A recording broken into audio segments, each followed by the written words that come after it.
You're listening to the ADHD Heroes Podcast, a podcast where we speak with the heroes of the ADHD community, namely educators, mental health professionals, and of course, those with ADHD themselves, to gain insights, tools, and most importantly, inspiration towards succeeding and thriving with ADHD. I'm your host, Rabbi Shmuel Reich, a high school Rebbe and an ADHD coach in private practice. Welcome to the show. Hi there.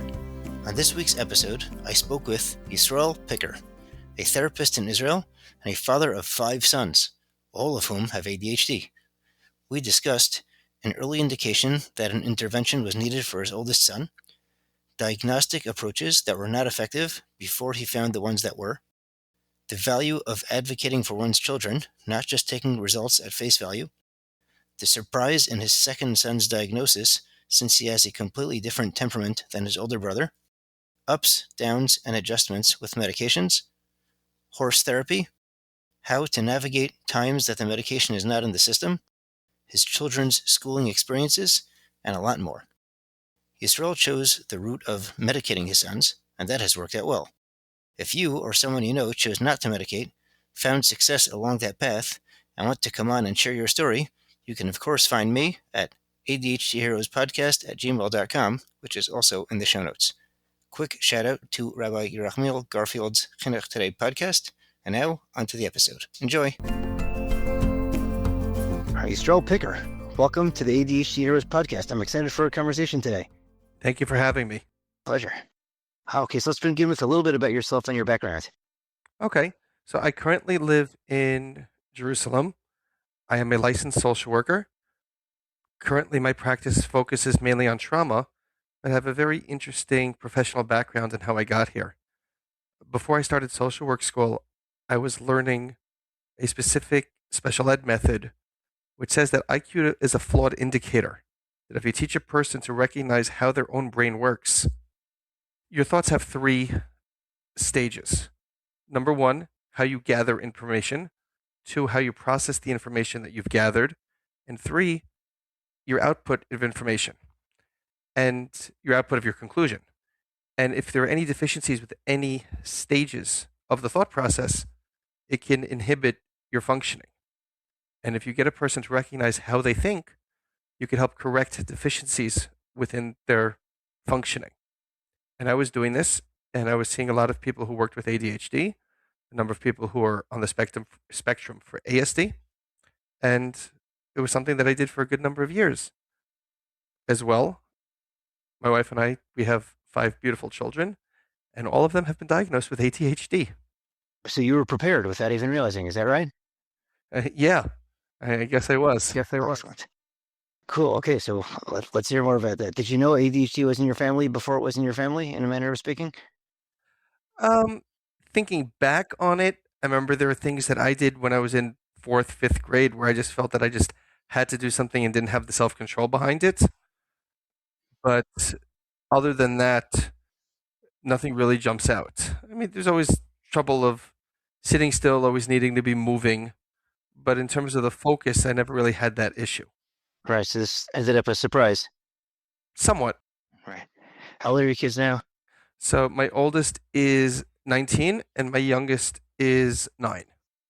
Got it. What precipitated the diagnosis of the oldest? So the oldest we were struggling with and we couldn't put our finger on it. And there was one story which really jumped out that indicated it is I took him out, just he and I, to a pizza restaurant and we're having a slice and he was enjoying it. So it wasn't like a situation where he was bored and he needed to lose, he couldn't keep focus, but he was very much enjoying his pizza. And about 3 or 4 times during the meal, and keep in mind he's 6 or 7 at this story, he's running out onto the busy streets because he wants to see the sign in the store that we're sitting in and eating. And I'm like, you're enjoying this? He goes, I know I'm enjoying the pizza, but I just want to see the sign. And he just didn't have that control. Like, well, we'll see the sign when we leave the store and you could look at it then. But he just couldn't stop himself there. And it was fascinating. And once he took the medication, immediately we started seeing results. Immediately he was a different child. Did you know what you were looking at right away because of your training?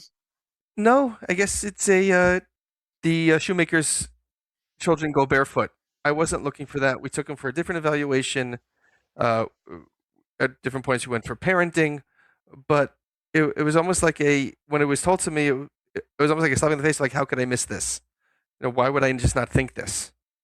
But at the time, I wasn't really focusing on that. It was always okay. Here's the client. Let's work with them. I was never into diagnosis or medications because that's not my field. I don't prescribe pills. I'm not anti-medication. I'm just not licensed to give medication. Was there somewhat of a good feeling knowing that you were able to, I guess sometimes it's, someone's not in a great place where they bring everything from work at home. It's a little scary when they, sort of overreact based on what they're used to at work. And it sounds like you did the opposite. You feel like that's a good thing? I once went speaking to somebody who was in the same field as me, and he said to me, "You have to take this course about such and such diagnosis." And I said, "Why is that?" He said, "Well, because I learned about it, and then my next 8 clients, I was able to diagnose them with it." And I said, "Unless you're diagnosing them with breathing, I seriously question such judgment because it seems very much like a situation when all you have is a hammer, everything will look like a nail. Yes. You can't tell me with a straight face that your next 8 people had the same diagnosis unless like it's smoke inhalation and they were in a burning building together." Right. Very good. Very good. So yeah, I try to be very objective with my clients and just treat everybody as a person, not as a diagnosis, and just see where it goes. Got it. So what was the process with your son? So first once he was evaluated and they gave him the ADHD medication, before that, what did you try that didn't work? Uh, Somebody took 3 days to watch him play and things like that, and she couldn't put her finger on it, probably because she gave him really nice toys and he really enjoyed it. Right. So Well, that makes sense. it wasn't the worst test that somebody did. I once had this son was tested once for a hearing, and they put him on a table. And this is when he's about a year and a half, and they put him on a table, and this doctor nurse was wearing a really funny tie, and she had a little rattle, and he's laying down and he's looking towards his right at the nurse, and the nurse rattles close to her, so he looks closer to the rattle, and then she reaches over towards his left ear across her body and across his body, and she rattles the rattle by his left ear, and he's too focused on her tie. And she rattles again, and he's looking at her tie. And the nurse said, "I think he has a hearing problem." And I said to myself, "I think you have a testing problem." Oh, very good. And my wife is panicking because we're new parents, and oh no, the nurse said, and I said, "Just watch this." My son is on the floor and he's playing, and I take a chauffeur, and if you like tap the mouthpiece of the chauffeur, it makes a little bit of a popping sound. So while he's playing, I just go by one ear, I tap twice, he looks, "What's that?" Okay. Let him play for another 2 minutes, go tap by the other ear, he looks, "What's that?" And I said to my wife, "Look, testing problem." Very good. Oh, so that turned out to be a dead end. What else did they try? No, but it was just if it just shows that it was probably the first example of I want you to focus on this, and he's like, "Well, I don't care. I want to focus on something else." Right. And he's like, "Well, I'm going to penalize you for not focusing on what I want you to focus on." If you think about it, he was very young at the time, but it was very much a vision of things to come with an ADHD brain. Right, sure. I mean, he was his focus was where it wanted to be. Exactly. And there must be something wrong because his focus is not where I want his focus to be on. He's like, "I don't care about your sounds. I just want to focus on your tie." Very good. Very good. Quick thinking. What else did they test for that didn't work? So that was it because we did private with him, and the answer we got was just they blamed the parents that we weren't giving him enough autonomy, and then he was struggling in school, and then we got him evaluated, and then the medication was like, "Oh, great." What were the challenges in school? What did they look like? focusing, sitting when he needed to sit, distractions, things like that. The usual. Right. So with the medication, did everything click quickly, or was there more of a process? No, it clicked quickly with him. It very much clicked quickly with him. With our second son, he was very different because the first one was a boy who couldn't sit still. This is one who could just sit in his seat forever and not do anything. But there were there were difficulties that he was having in school, and he was a little bit developmentally delayed in terms of growing up, and he started walking a little bit later, and he started talking a little bit later. Right. Like Einstein. And yeah, Yeah. and I took him to be evaluated by a neurologist, and the neurologist said, I want to give him Ritalin, which at the time was the same medication that my older son was taking. And I looked at the doctor. I said, with all due respect, this is the exact opposite of my first son, and I'm by no means am I anti-medication, but I'm anti giving a kid medicine that he doesn't need. Right.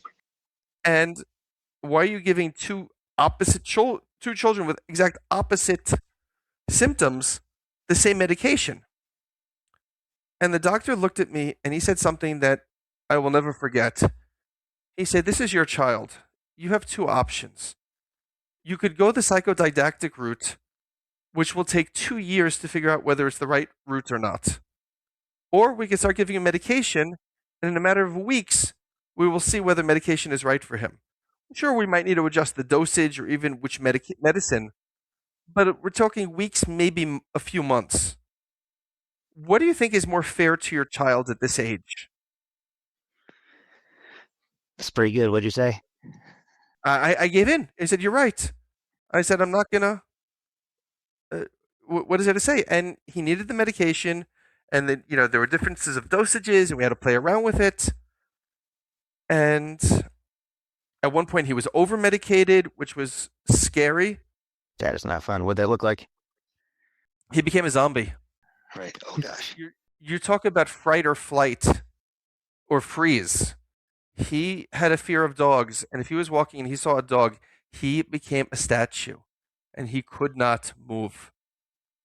And he wasn't eating, and we know about appetite suppression being a side effect of the medications. And he would wake up at 2:30, 3 o'clock in the morning, hungry. He would go to the freezer. We'd have a box of 5 ice cream pops, and he'd have all of them in the bathroom because he was afraid of being caught. And because what's better than an ADHD kid at 3 in the morning having 4 or 5 ice cream pops? It's pretty good. Yeah, How old was he while this was going on? I'm trying to remember. Maybe 8 or 9. You're nice. So a big kid already. Yeah, and I called the doctor, and the doctor said that's because you're under medicating him. He needs more medicine. And I'm thinking, what is going on here? This makes no sense. And I called our pediatrician, and our pediatrician said, "Hold on a sec." He says, "Let me get back to you." My pediatrician called a different neurologist, and he says, "I want you to know the neurologist that you're seeing is notorious for over medication." And which is also great because he didn't take it on his own to adjust the medication. And he said, after consulting with the neurologist, give the kid half of what you're giving him now. And it felt like I got my son back. Was this the same neurologist as the one who convinced you to start with a medication for him? No, it was not. Oh, interesting. In Israel, it was through the healthcare proxy, what we call the kupa. And Right. we got like an emergency session with that doctor, but he was far away, and we went back to the doctor who was working with our oldest. And so, I mean, she didn't really have any issues with our oldest, but we were able to. Um, I needed to pivot quite quickly once I realized the issues with my second son. Right. Well, so you have the dose, and then what happened from there? I mean, occasionally some of my children would I guess develop a resistance to the medicine. Like there's certain medications that very quickly they needed to up the dosage, and then it just didn't work as well as it previously did.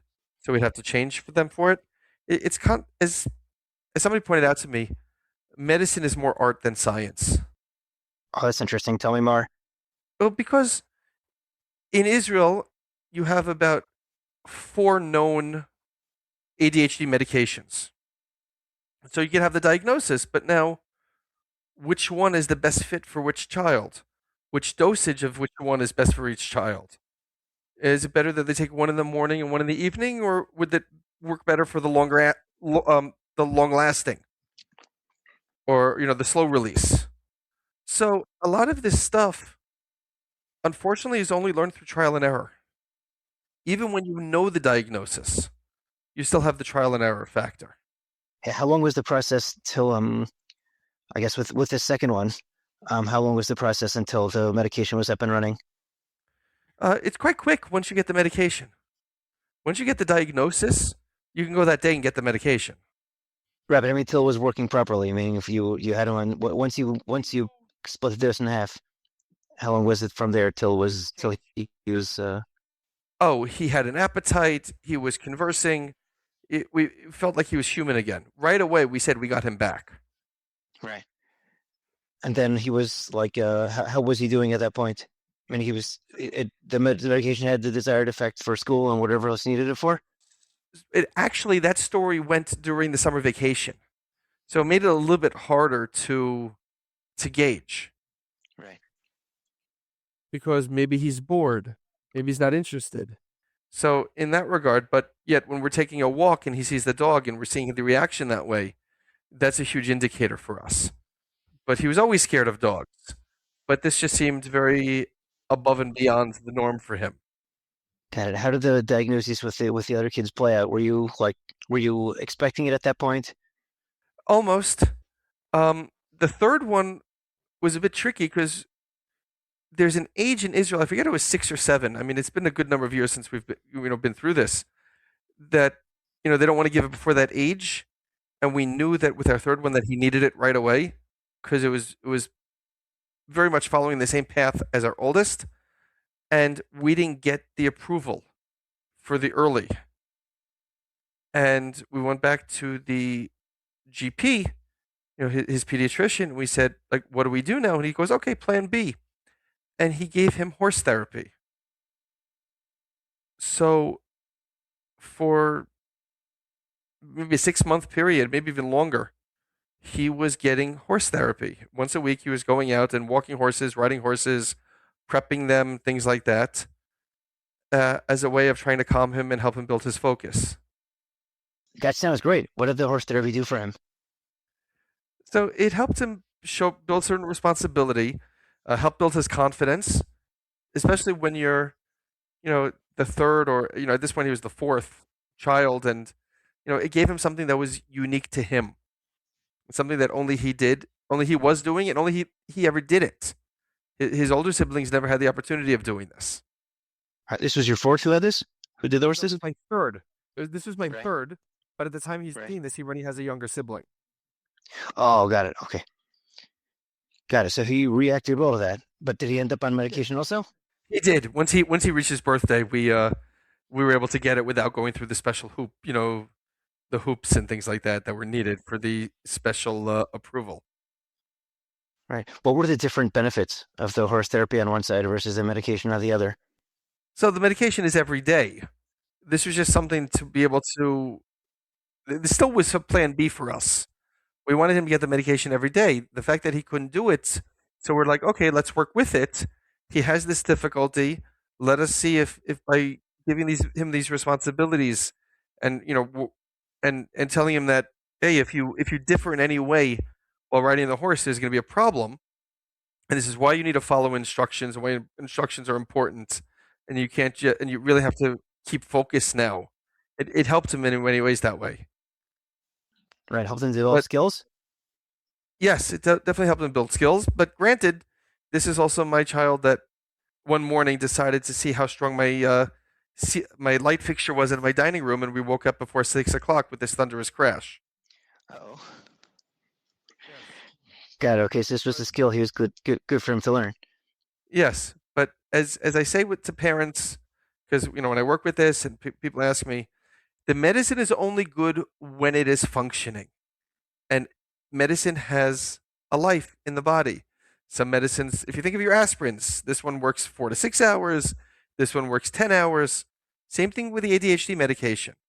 You can't judge the medication before the child takes it as to how well it works, or in the 5 minutes after the child takes it, or how they are at bedtime when it's worn off.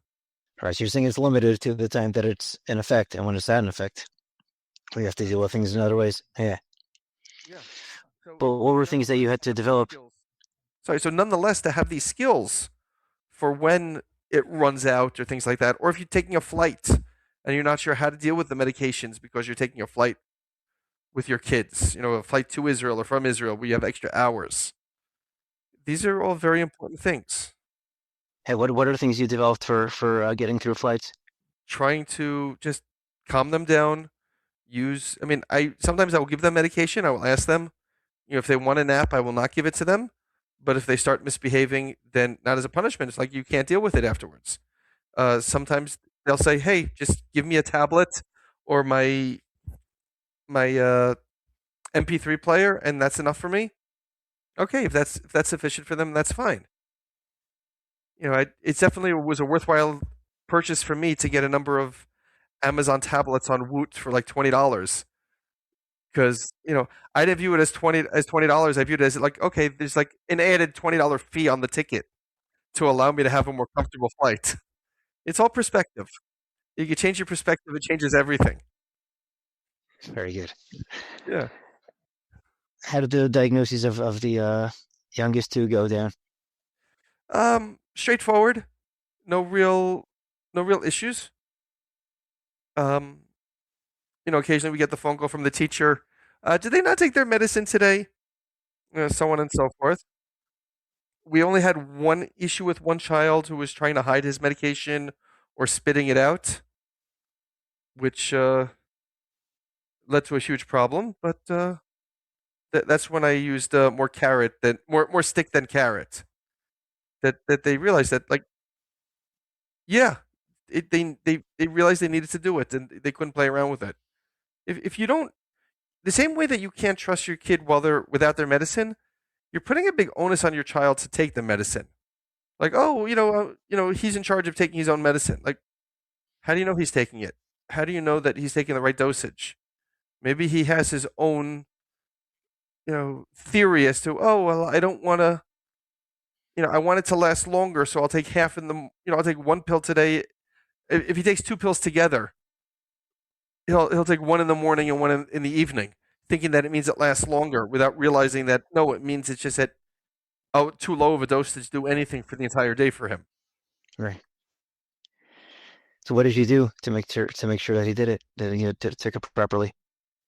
Just oversight and not and not allowing some games. Like once you realize some of the games happen, when a person like pretends to put a pill in their mouth, but they're really cupping it in their hand. You know Yes. what's can and parents parents need to play a big role here in assisting their children here, because asking them to be their own policeman when this is the exact reason why they're taking the medicine, because of the poor impulse control. It's like I trusting him to take the medicine because he doesn't have the impulse control, but he doesn't yet have the impulse control to take the medicine. It really comes to the parents. Right. It's like when people make a lousy cup of coffee because they're not awake enough to make their cup of coffee. Yeah. What were lessons you learned from your older kids about the diagnostic process, or about the medication, or about the time that they're not on the medication? What were things that you were glad to know from your older kids, that you were able to implement easier with your younger kids? One, don't be afraid to question the doctor, That's good. because if you see that something is not working, call up the doctor. Don't be afraid to switch doctors if you feel that the other doctor, if your doctor is not listening to you. Because if you feel that your child is not working on a certain medication and the doctor says, no, no, this is what they need, then ask yourself why the doctor is pushing that so much. And if another doctor says the same thing, okay, maybe that's the reason why. Another doctor says, I see no reason why they can't take medicine B. It might be, you know, Sure, Tylenol could work for a headache, and Advil could work for a headache, but they're two separate medications that work differently. Different people will respond to each one differently. And that's the same thing with ADHD medications. And sometimes if you take Tylenol for over a year, every time you have a headache, maybe the body needs to switch up to Advil for a few months for when you have the headache. And just to have somebody monitor it, don't do it yourself. Don't be one of these guys who I'll just go to a gamach and get something, or well, I heard, there's it's helping their son and it'll help my son, or so on and so forth. Definitely do it with medical observation and under the guidance of a medical professional. But that doesn't mean that you need to take their entire diagnosis and their words and their instructions as it shall not be questioned and you are a nobody. Right. What else should parents who are listening, what else should they know about the diagnostic process? What else do you want them to know? So, about the diagnostic process, there are different signs for it. The same way that my first two children had very different signs. Don't think that there's one way that ADHD can look. Sometimes it's the child who's hyperactive. Sometimes it's the child who the information floods them and they can't process it because of that. And in one case, it'll be the kid who's loud and not be able to sit still, and the other one is a very quiet kid who's only sitting still, and both could be ADHD. In what way did your training prepare you for this? So, I had a client recently, a fascinating story, that he comes to me and he says, I need a therapist. Okay. He says, I'm having trouble focusing. Interesting. And I'm sitting with him and talking with him and getting background, and he's in his 20s. He had been on ADHD medication and he stopped it when he was 14 or 15. He didn't like the way it made him feel, whatever the excuse was. And he tells me that he's seeing things blurry. So I said, have you seen a doctor? Like, if you're seeing things blurry, you don't come to a therapist. Well, I saw my doctor, I saw an eye doctor, everything's fine. I said, okay, that's interesting. I'm not questioning all the doctors that he saw, but then it clicked with me, and I'm wondering if he's overstimulated. And I said to him, I want you to try the following test. I want you to close your eyes, I want you to plug your ears, and then I want you to open your eyes. And I wanted you to tell me if you're seeing things blurry. And he did that. He opened his eyes and he smiles and he goes, it's not blurry now. I said, you don't need me.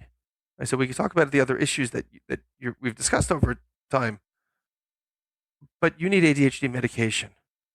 I said, the reason you're seeing things blurry is because your brain is not able to handle all the stimuli together. And therefore, it's just a sensory overload. And that's why when you've closed your ears and you're not having any auditory stimuli coming in, your sight is better. And I'm also sure that if you were listening to something with your eyes closed, you'd be able to listen to it better and remember it better. I said, your issue is basically you're getting overloaded with information. You don't know how to process it. Was that observation based on your training, your experience as a parent, or a little bit of both? It wasn't my training. It was a bit of training, a bit of parent. And one thing I remember hearing about ADHD is, and if you think about somebody who's hyper focused, the same way that they're focusing on the words that you're telling them, they're focused on your sleeve that's unbuttoned, or your shirt that's a little bit untucked, or that little drop of mustard that's on your sleeve.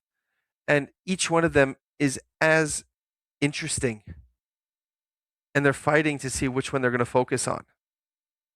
Whereas if you don't have the ADHD, then I'm focusing on the words and I really don't care about your button or the mustard stain or your sleeve or your shirt being untucked, because you're able to focus on what you know is the main component. So in this case, having known that, having learned about that, I just viewed it as that he's just taking in so much. Not only is he listening, but he's all to the words. He's listening to the noise the fridge is making, the car beeps from outside, everything equally. How do your kids react to each other's diagnoses? They talk about it a little bit. They'll remind each other to take the medicine. If they're acting real wild, they'll say, "Did you take your medicine today?" It's all done lovingly. It's never done as an insulting thing. And like even when the youngest one got it, it's like, "Oh, you need it too. Nothing wrong with you." Like I need it. I need it. I need it. It's fine. All right, that's great. How old was the oldest when the youngest got diagnosed? Ooh, it's probably after his bar mitzvah. I mean, if you think about it, they're 10 years apart. So he didn't get diagnosed when he was 4. It would have been later than that. So Right, so he has to be well into high school already.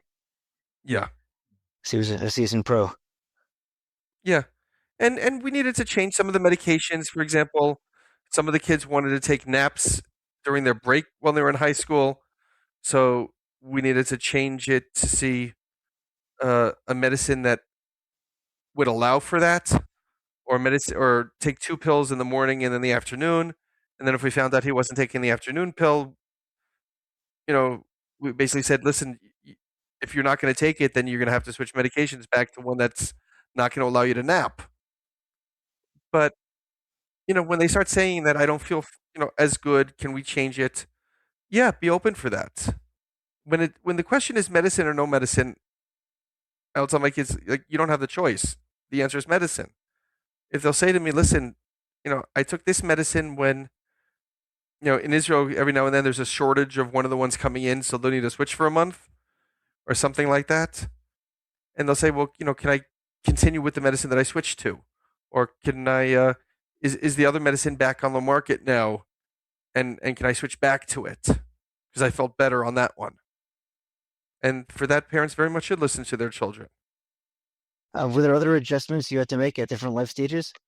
Um, Nothing jumps out. Right. What were some of the strategies you use for when the kids aren't on the meds, like when they're going to sleep at night or whatever? To not take it personally, realize that you're dealing with somebody else.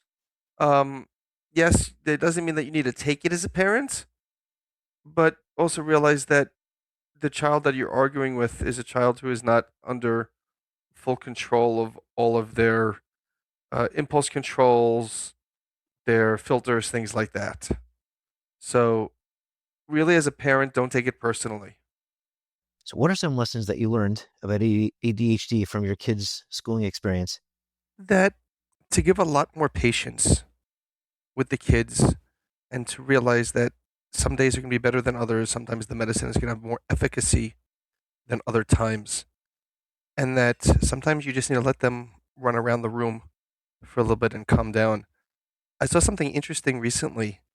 I don't remember where I saw this, or probably saw it on Instagram, but I don't know who said it. But that the idea that ADHD kids, when it comes to the SATs, should have unlimited time just doesn't help them. If anything, they should have a stopwatch, and they get the same 2 hours. But if they want to get up and run around the room or what have you, then it stops the clock. Let them run around, and then okay, sit back down and turn it back on. And sometimes you need to allow that blowing off of steam, so to speak. Were your kids' schools in agreement with that, cooperative with it? Neither. So there's unfortunately a very poorly kept secret here in Israel that a lot of the schools want the kids on the medication, and Right. sometimes they'll have like a drawer full of it in case the kid forgets to take it or things like that, or if they Okay. want them to take it. Obviously, every teacher and every person is different when it comes to this, Right. but so they know of the ADHD and they know of the medication. And I've gotten phone calls of like, "Is your kid ADHD?" And he didn't get his medication today because sometimes I just wouldn't tell the teacher, Right. and they'd pick up on it after like 6 weeks if something happened in the morning and you know the child didn't get the medication. Right. So has there been an opportunity for teachers to let them blow off steam as needed, or did that not quite work out? Or is there a way that you've implemented that? So there's a way I implement that. Every teacher is their own person. I had one great teacher with a son. He goes, I don't think he has ADHD. Take him off the medication. I want to see him completely without. This was the son who was getting a bad dosage. And he goes, I just want a week and then I'll let you know. And my son comes back after the first day. He goes, the Rebbe wants me back on the medication. Oh, that's funny. So, yeah, we need to figure out dosage and things like that. But it anybody who's medicating their child, you need to be in contact with their school to make sure that they have the right dosage and that the dosage is lasted because over the course of the school year, your kid will gain weight, they will grow. And that doesn't mean that it still is the right dosage for them or even the right medicine. And they're seeing your child at the peak hours of the medication being in use. You see your kid usually at early in the morning before it kicks in, and late at night when they're after a whole day of school and just exhausted in general, plus the medicine's wearing off. So you really need to be in contact with your child's educator to get a good grasp as to whether it is the right medication or not. Was there anything you can think of that they did um, memorably well, or something you can think of that if there are Rabbeim and Mechanchim listening, they could learn from your experience? Just to be patient with the kid as they going through new medication. Uh, if you're noticing a change, be in contact with the parents. Ask the parents outright if there's been an ADHD diagnosis, and if so, if there's any medication. Um, Ask them to be in contact with you if there's any change of medication, so that you could allow them to know about changes of behaviors. One thing that we in Israel specifically have a problem with is sometimes you'll notice that because of imports and things like that, sometimes there will be a shortage of a medication. And therefore, you need to switch medications when the child's not necessarily needing a switch. And then, of course, once you have that, once the medication is back available, do you go back to your original medication or do you stick with the new one? And also be in contact with your child. Because sometimes they'll say, this one gives me a little bit of a headache. This one doesn't agree with me so much. I mean, allow them to have a say in it. Now, I know a lot of people, when they reach a certain age, they say, oh, I'm just done with it. I don't like the side effects. Well, there's a reason they're taking it. But it's not, the question is not to take or not to take. The question is sometimes which ones to take. And if your child is noticing side effects, so on and so forth, listen to them and be ready to switch the medications. Two medications could have the same exact things. I mean, for many people, they don't care whether they take a Tylenol or an Advil when they have a headache, but for some people, it really makes a difference. How do you navigate the rebound when when the medication wears off? You mentioned that it's wearing off at the end of the day. So, how do I navigate the rebounds? Good question. To remind them that the medication is off and that they need to dig deep and find the strength that they know that they have, and that it's only a little bit. Also, allow them to explore then and realize that if they need to run around, that's okay too. And bedtime's very, very hard for the kids because of that. Be very aware of what the side effects are when it comes to sleep, when it comes to eating.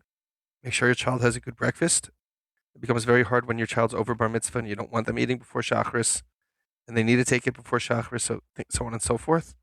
If you need, make sure your child has a very big dinner, and just be aware that if they wake up at 2 in the morning hungry because the medicine's half life and that's when they're up a bit, you may have some food missing in your kitchen. So And people should be well stocked. yeah, and there've been times where I've put food on the table Friday night and say, "This is the cake that is the midnight snack cake. Don't touch anything else. If you want the deli, you can have the deli, but don't start taking out knives and start cutting up cake. Things like that." Excellent. I'm sure it gets more in high school, right? Oh, the more so in Yeah, high school? Yeah. exactly. There's certain moments of like family time that I guess on pictures and videos they always look nice. In reality, they don't always look so nice. They could be like a little, people can be groggy and tired and whatever. And when the kids have ADHD, especially if it's the time of day that their meds have worn off, those times of day can be difficult to navigate. So I'm picturing two. One is sort of the classic Kolomoe trip, where everybody's picturing everybody else's kids, everybody else's car to be quiet and peaceful, but really almost nobody's is. But with ADHD, it's a little exacerbated. And then I'm also picturing like the end of a day off, like a Sunday night. You took the kids to the park, whatever, this, that. And you get home and in theory, kids are playing on the floor and playing a game and whatever. In practice, it doesn't really look like that. What do those moments look like with multiple kids with ADHD? Well, you just need to know how to speak to them in their own language. Meaning, if you're going on a road trip, I mean, I took a international flight with all my kids, and I think I mentioned this previously. I purchased from very cheap tablets, you know, Amazon tablets, so that they could each have one. Because you know what, let them do something. I don't want them to, oh, I'm bored, I'm bored, I'm bored. Okay, we'll go beforehand. What games do you want? Do you want to switch with, you discuss switching, things like that. And it very much made things a lot easier. So if you need to turn to that for a little bit, I mean, you don't want your kid spending 8 hours of Holomoid on a screen. But if you need a little bit of screen time for them, within reason, and to calm you down and to give you that break as well, and to give your kids that little break so that they could be active in that regard and you let off steam that way, then absolutely. Additionally to your question, stop thinking that everybody else has it perfect. I mean, the reason for a lot of those stresses on the Cholamoid trips, or it's, well, I need to show off my family, or oh no, you're making a scene, everybody else is going to notice. Like, come on. You know, the biggest issue is when you have the ADHD and the defiance, and you have things like everybody needs to be seated now and buckle up, and the kid stands up because you're not going to tell me what to do. That's really when these things come into it, or this, but I need to do this, but I need to do this, but I need to do that. I need to get my bag. I need to get my headphones. I need to get, and sometimes you have to be very, very strong. In one flight, I literally put my hand down my child and I said, down, grabbed him on the shoulders and fixed him down the seat. There's no negotiation there. There are going to be times, as we know with parents, that certain rules need to be followed, and there's no question about it. If the light is red, you don't want him crossing if cars are coming, no matter what his excuse is. And sometimes you're going to have to do things like that. But don't take it personally. A lot of times, the parents who really struggle with it, it's the fathers who question, like, well, but I said so, and why don't they listen to me? I'm the father. Well, because they have ADHD, they're not listening to anybody. And this is not a question about your authority and a question and a challenging your authority. This is a kid with ADHD. And it's a general rule for parents in general.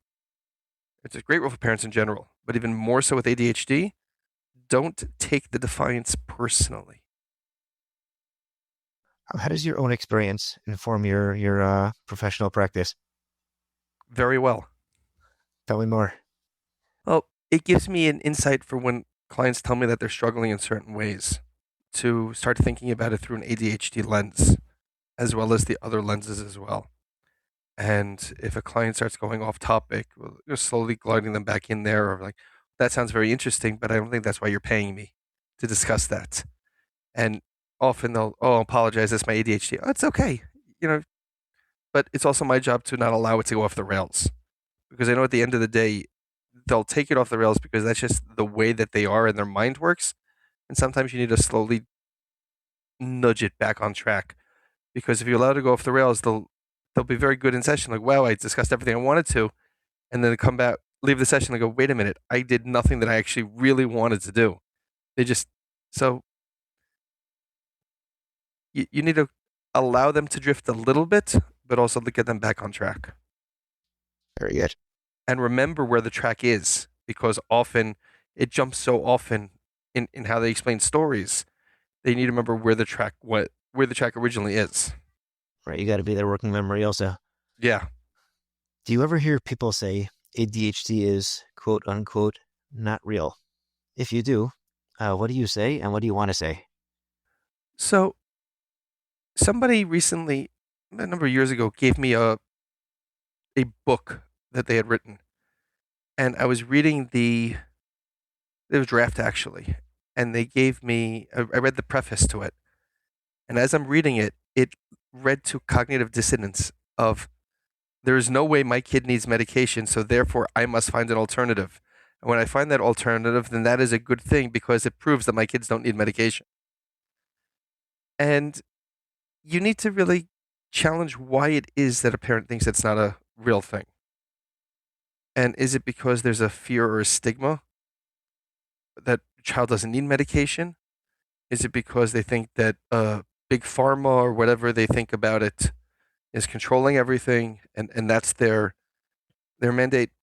So you need to really try to figure out why a parent is saying what they're saying in order to get to them.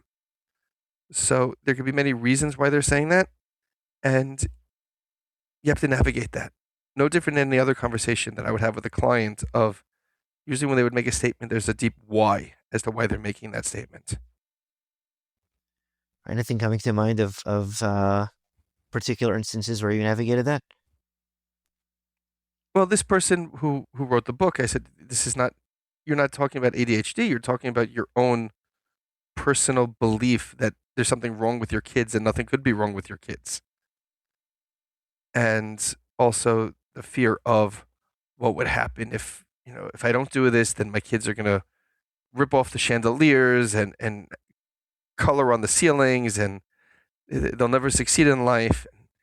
So just to calm them down, and you're just allowing your kid to get a little bit of an edge and be able to be equals to everybody else. This is not, everyone has their struggles, some being physical, some emotionally, and some just with focus.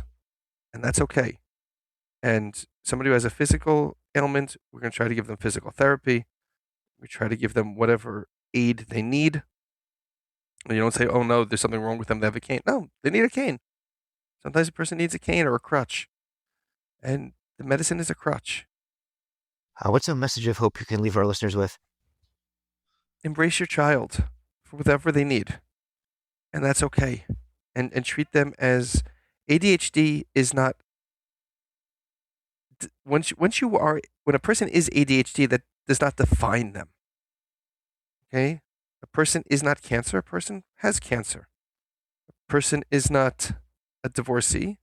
They're a person. They got divorced.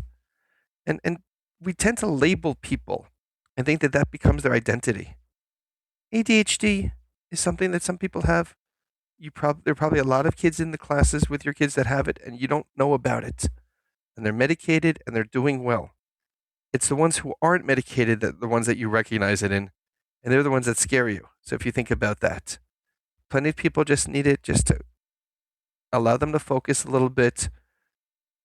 The same way that I'm speaking to you and you're listening to my words, you're equally focused on the wiggle of my ear or how a button is unbuttoned on my sleeve. And it helps you focus exactly where you want to focus it and doesn't allow your focus to stray to every which way. And to give somebody that advantage, if it takes medication, it takes medication, and that's okay. Embrace the child, not the diagnosis. Excellent. How can people get in touch with you? So my website is www.ympicker.com. You could also find me on Facebook, on Instagram, on LinkedIn. I post videos on YouTube as well, daily shorts. And please reach out. On my website, there's a contact me, and you can feel free to send me an email or even a WhatsApp. Look forward to hearing from you. Yisroel Picker, thank you so much for coming on the show today. It's a really great conversation. My pleasure. Thank you, Shmuel. Thank you again for listening to this episode of the ADHD Heroes podcast. For questions about the podcast, you can email us at adhdheroespodcast@gmail.com. Also, for sponsorships or to share your story, your ADHD story, you can also email us at the same place, adhdheroespodcast@gmail.com. To be in touch with me about ADHD coaching, writing, or speaking engagements, you can email me at rsreichadhdcoach@gmail.com. Be sure to check out my website, rsreich.com, adhdcoach.com. You can follow me on LinkedIn, or you can check out my blog on nefesh.org. Check out my blog there under my name. Important disclaimer: podcasts are great, but they do not take the place of mental health help or medical help. So if you need help with mental health or need a doctor, be sure to be in contact with some of them. Please, if you like this show, please rate, review, and share with a friend. That's how these things get out there. Thank you again for listening, and thank you to our producers at Pretty Easy Podcasts.